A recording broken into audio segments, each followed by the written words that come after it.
People often ask what's worse, the extreme cold or the extreme heat, and I think what I've learned in my life is that both are pretty horrible. And I remember one time in Australia where it's unbelievably hot. God, the sun is just so powerful.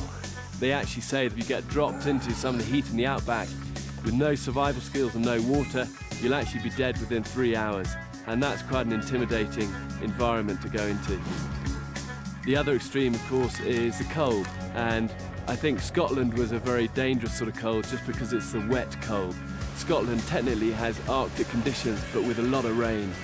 And I spent a lot of that time soaking wet and was really struggling during the filming of that one.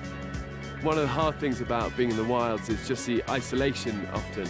But in many ways, I think this is where I come alive. It's, you know, I'm on my own, I'm doing a job I'm trained to do.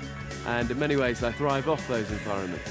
And I think being an optimist and being enthusiastic and having hope is so important. And hope is one of these elements that's such a big motivator, whatever it is, whether it's your home or your family or your faith. You know, these things really matter in those moments.